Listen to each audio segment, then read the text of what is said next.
अपना नुमान शेख साहब का तारुफ मैं आपसे करवा चुका। नुमान शेख साहब से भी इस हवाले से बात करते हैं और उनसे पूछते हैं कि सीसीडी की जानिब से जो मुतनाज़ा पुलिस एनकाउंटर्स हैं उस हवाले से उनकी क्या राय है, और सीसीडी के जो इक़दाम हैं 1500-1600 से ज़ायद जो अफराद हैं जुराइम पेशा जो हैं वो मुकाबलों में मारे जा चुके हैं। इसके अलावा सीसीडी ने जो एक सरगोदा में इनकाउंटर हुआ है उसके बाद सीसीडी को क्या ज़रूरत पड़ी, क्या प्रेशर आया कि उनको मीडिया के सामने आके RO लाहौर जो हैं आफ्ताब कुलरवान उनको जस्टिफिकेशन देना पड़ी, उनको उस डॉन जो राय फैसल शफकत भट्टी था उसके केसेस, उसकी जुल्म, उसकी बर्बरियत और उसकी ज़्यादतियों के मुतल्लिक़ आकर मीडिया को ब्रीफ देना पड़ गया। और एक रिपोर्ट जो HRCP की आई थी और उसमें जो मावराए अदालत कत्ल थे उस हवाले से जो सिफारिशात थी जो सीसीडी के अगेंस्ट उन्होंने एक लिखा था और सिफारिशात भेजी थी, उस हवाले से भी नुमान शेख साहब से बात करते हैं। अस्सलाम वालेकुम नुमान साहब, कैसे हैं आप? ठीक है, अस्सलाम, बहुत शुक्रिया आपका टाइम देने का। भाई आपका शुक्रिया। बताइएगा सीसीडी के मुतल्लिक़ जो मामला चल रहे हैं, जो इनकाउंटर हैं, इसके मुतल्लिक़ आपकी क्या राय है? और सीसीडी जो अब मीडिया के सामने एक मरतबा 10 माह में पहली मरतबा इस तरह से आके उन्होंने ब्रीफ दिया, इसके मुतल्लिक़ आप क्या राय रखते हैं? अमर भाई, सबसे पहले तो सीसीडी के आने के बाद दावा जो किया गया क्राइम कम हुआ है, उसमें तो वाकई ही कमी वाक़या हुई है, लेकिन इसको हर कोई एडमिट करता है, मानते हैं इसको, लेकिन आया कि क्या ये सस्टेन कर पाएगा? ये आमिर भाई इसी तरह ही है जैसे पानी का बुलबुला है। देखिए, बतौर साफ़ी मावराए अदालत कत्ल को हम तो कभी भी जस्टिफाई नहीं कर सकते। इसमें जो सीसीडी के पहले एनकाउंटर हो रहे थे उसमें प्रॉब्लम सबसे पहले ये है कि आम आदमी को इसका बेनिफिट क्या है। देखें, अगर मेरे साथ 1 करोड़ रुपए की वारदात हुई, मेरी ज़िंदगी की जमा पूंजी चली गई, 3 हफ्ते बाद आप मुझे कहें जी आपका मुलज़िम पुलिस मुकाबले में मारा गया, तो मुझे जो उम्मीद थी कि मेरी कोई रिकवरी हो जाएगी वो भी गई। इसके बाद जो आप ये कह रहे हैं कि अगले लोगों को हमने वारदातों से बचा लिया, वारदातें फिर भी हो ही रही हैं। जैसे कि लिटन रोड पे भी वारदात हुई, खुलेआम हुई, उसके बाद बेशक वो बंदे पकड़े गए। नुमान, पिछले साल जो अपना जब से सीसीडी आई है ना तब से लेके अब तक नो डाउट के हाउस रॉबरी जो है अपना शाहराह आम जो वारदातें हैं इनमें कमी वाक़या हुई है, लेकिन मैं देख रहा था जो सरकारी इदाद-ओ-शुमार है मैं उसमें मैंने देखा कि चोरी की जो वारदातें हैं वो 60,000 से ज़ायद फिगर का मैंने देखा जो घरों में चोरी की वारदातें हो रही हैं। तो अब इनका जो नौयत वारदातों की बदल गई है, लेकिन वारदातें तो उसी तरह से हो रही हैं। देखिए, वारदातें तब तक होती रहेंगी जब तक इसका मुस्तकिल हल नहीं निकलेगा।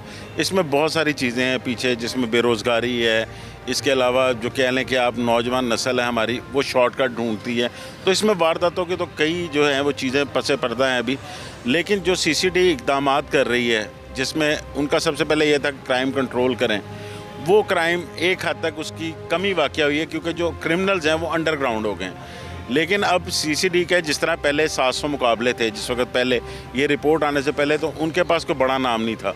उसमें तीफ़ी भट्ट का इनकाउंटर हुआ, सारे मुकाबले एक तरफ, तीफ़ी भट्ट का एक तरफ। उसमें ये सामने आया जी हम बिला झिझक जो है वो बराबरी की सतह पर मुकाबले कर रहे हैं। उसके बाद जिस तरह आपने ये बताया जो शफकत भट्टी का इनकाउंटर हुआ जिसने अपनी वीडियो भी बाकायदा तौर पर आने से पहले दी, तो उसमें अब सीसीडी पर बहुत से इल्ज़ामात ऐसे आ रहे हैं कि ये किसी न किसी जानिबदारी का जो है वो सबूत दे रहे हैं कि एक दुश्मन वाली साइड जो दुश्मनी में लोग हैं उनको भी मारना शुरू कर दिया है। उसके अलावा HRCP की जो रिपोर्ट आई उसकी देखें सबसे बड़ी वजह जो थी, जो कि मैं अपने नाजरीन को भी बताना चाहूँगा कि जिस वक्त तीफ़ी भट्ट का मर्डर होता है तो एक ये चल रहा था कि शायद ये कोई बदला लेंगे जो ट्रकों वाला फैमिली से, लेकिन अभी तक उन्होंने ऐसा कोई अमल नहीं किया। लेकिन दूसरी जानिब जो उनकी वकला की टीम थी वो ज़रूर सरगर्म हुई।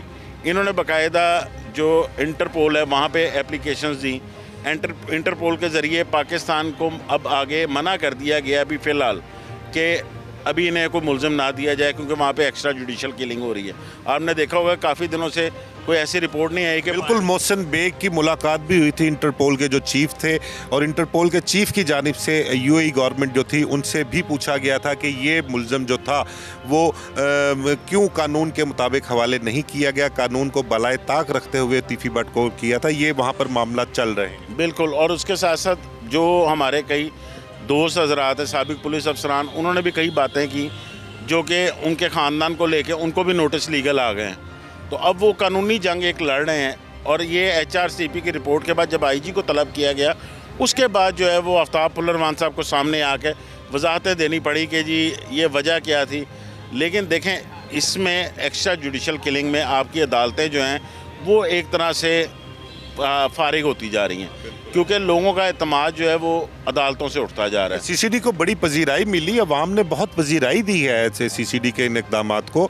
और सोशल मीडिया पे भी आप देखते हैं कि अगर कमेंट्स आते हैं किसी भी प्रोग्राम के नीचे तो वो वेल डन सीसीडी, जिंदाबाद सीसीडी, इस किस्म के वहाँ पे पैगामात सीसीडी के लिए होते हैं। लोग चाहते हैं कि जुराइम का खात्मा हो, लेकिन ये तरीक़ाकार जो है, क्या ये ठीक है तरीक़ाकार जुराइम के खात्मे के लिए? देखिए आमिर भाई, इसमें सबसे पहले तो फिर आपको उनको सज़ा देनी चाहिए कि जो कि आप सबसे पहले दिखा रहे हैं कि ये 150 मुकदमों का मुलज़म था, ये 100 मुकदमात का मुलज़म था। तो आपके वो तफ्तीशी अफसर कहाँ हैं जिन्होंने इनके पहले चालान मुकम्मल किए, इनको जेल में भेजा, तो ये बाहर किस तरह आए? बाहर आने के बाद इन पर नज़र क्यों नहीं रखी गई? गुलाम महमूद डोगर के दौर में जो एक सिलसिला शुरू किया गया था कि बदनाम ज़माना जो लोग हैं उनकी हाज़िरियाँ वो ख़त्म हो गई। वो सबसे पहले तो आप अपने महकमे के उन लोगों को निशाना बनाए ना। अब इस वक्त मैं आपको अब की सूरत हाल बता देता हूँ कि सीसीडी के अफसरान जो हैं वो सीसीडी से भागना चाहते हैं, उनको रिलीफ नहीं मिल रहा। पिछले 5 माह से जो इनको इनामात मिल रहे थे वो भी नहीं मिले, इवन जो तफ्तीशी फ़ंड मिलता था वो भी नहीं मिला अभी तक। आपने इनामात की बात की तो पीछे सोहेल जफ़र चट्टा साहब की जानिब से कई पुलिस अफसरान को लाखों रुपए दिए गए जिन्होंने पुलिस एनकाउंटर किए थे, और उनके मुतल्लिक़ ये कहा जा रहा था कि जिस किसी ने जितने भी लोग मारे हैं फ़ी बंदा कोई 1 लाख रुपया या 2 लाख रुपया या 3 लाख रुपया उन अफसरान को दिया गया। तो देखें, उन उजरती कातलों में और इसमें क्या फ़र्क रह गया कि इनको भी क्रिमिनल्स मारने के पैसे मिल रहे हैं और जो क्रिमिनल्स हैं वो पैसे लेकर लोगों को मारते थे, इसमें क्या फ़र्क रह गया? देखिए, ये तो उनकी एक गवर्नमेंट की पॉलिसी है, स्टेट की पॉलिसी है। इसमें जो हमारा इन्वेस्टिगेशन का विंग था जो पहले जिसके अंडर CIA भी काम करती थी, उनको भी इनामात की सूरत में रकम मिलती रहती थी, लेकिन तफ्तीशी फ़ंड भी साथ साथ मिलता था। अब तो इनका ये भी बंद हो गया हुआ है। बाकी ये अब कह सकते हैं कि आप पुलिस का डेथ स्क्वाड है, पुलिस के शूटर्स हैं, काम वो कर रहे हैं। लेकिन पहले आप ये तो देखिए कि अगर आप किसी की तफ्तीश के बाद उस पर 150 मुकदमात दे रहे हैं, उसके 100 मुकदमात साबित कर रहे हैं, तो आपके वो बंदे इंचार्ज इन्वेस्टिगेशन वो लोग कहाँ हैं? उनके खिलाफ क्या कार्रवाई की गई? उन्होंने क्या किया है जो इनको सजाएं नहीं दिला पाए? फिर उसके साथ साथ देखें, साबिक दौर में हम उमर विरक साहब थे यहाँ पे, उनके दौर में हमने 8-8, 9-9 करोड़ रुपए तक की रिकवरीज देखी जिसमें लोगों को रिलीफ मिलता था। इस वक्त ये सूरत हाल है कि लोग जो हैं वो यही रो रहे हैं। जिस तरह एक बहुत मशहूर केस हुआ जिस बंदे के पास से खुद कुछ जैकेट भी बरामद हुई थी, खान बाबा गाज़ियाबाद, उसके खिलाफ मेरे ख्याल से करोड़ों रुपए की दरख्वास्तें हैं, वो पकड़ा गया, उसका एनकाउंटर हो गया, वो लोग अभी तक फिर रहे हैं। बिल्कुल, आपने बहुत अच्छी बात की। स्टार्ट में भी आपने बात की रिकवरी के हवाले से। 3 भाई और 2 बहनों रहीम यार खान के मारे थे सीसीडी ने। उनके मुतल्लिक हमारे RO जो है लाहौर के आफ्ताब पुलरवान, उन्होंने ही ब्रीफ दिया था। मुख्तलिफ हमारे साथी रिपोर्टर्स जो हैं उनको बताया कि जी ये बहुत बड़े स्कैमर्स थे, लोगों का माल लूटते थे, लोगों के अकाउंट खाली कर देते थे, करोड़ों अरबों रुपया उन्होंने लूटा हुआ था। और उनको पाँचों को, एक ही ख़ानदान के 5 लोग मार दिए, उनका पूरा ख़ानदान ही ख़त्म हो गया।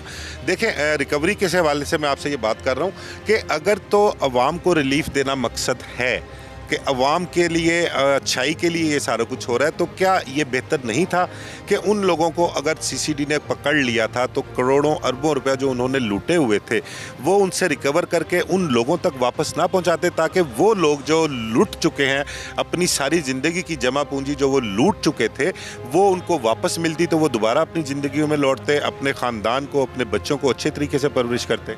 देखिए आमिर भाई, जुराइम का खात्मा कभी भी मुजरिम के खात्मे से नहीं होता। जुराइम के खात्मे के लिए आपको एक लॉन्ग टर्म पॉलिसी बनानी पड़ती है। रातों रात आप बंदे मार के कभी भी जो जुराइम है उनको ख़त्म नहीं कर सकते। देखें, अभी ज़िंदा मिसाल इसकी, जिस तरह आपने ये 5 अफराद का जिक्र किया, एक ही ख़ानदान के DIG इन्वेस्टिगेशन जो सैयद ज़ीशान रज़ा हैं, मुबारकबाद के मुस्तहिक हैं, जो 20 किलो सोने वाला इचरे का बंदा पकड़ा उन्होंने, उससे रिकवरी भी हुई, उसके जो घर वगैरह थे वो भी नीलाम किए गए और लोगों को रिकवरी भी मिली, रिलीफ भी मिला।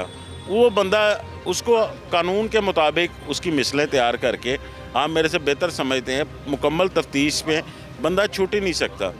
ये आपके अपने इदारों की नेगलिजेंस है। जिस दिन ये कोई हुकूमत में तब्दीली होती है तो यही CCD के अफसरान होंगे जिनके लिए बहुत सी मुश्किलात होंगी, और ये मेरा ख्याल है कि शायद सारे मुल्क से बाहर हों।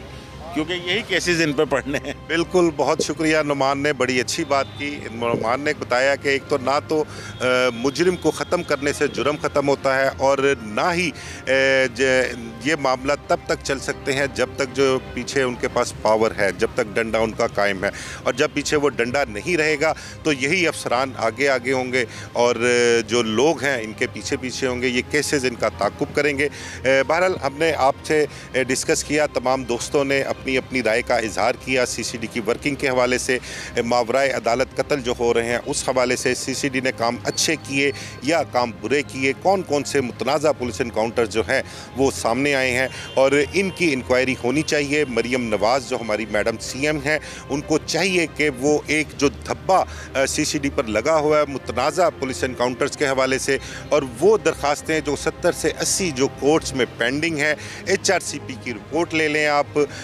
और इसके अलावा बहुत सारे इल्ज़ामात जो हैं, सवालात जो हैं वो सीसीडी पर उठ रहे हैं। इन सब को सामने रखते हुए, इनको मद्देनज़र रखते हुए मैडम सीएम को चाहिए कि वो इसकी भी इंक्वायरी करवाएं और जहां कहीं ज़्यादती हुई है, जहां कहीं नाहक खून जो है वो बहाया गया है, उनका अजाला होना चाहिए और वो अफसरान जो इसमें मुलव्वस पाए गए हैं, जिन्होंने अपने ज़ाती मफादात या किसी के कहने पर या पॉलिटिकल बुनियादों पर जो है ये इनकाउंटर्स की हैं, उनके ख़िलाफ़ कार्रवाइयाँ होनी चाहिए। अपने मेज़बान आमिर मिर्ज़ा को प्रोग्राम बेनकाब से इजाज़त दीजिए। अल्लाह हाफ़िज़।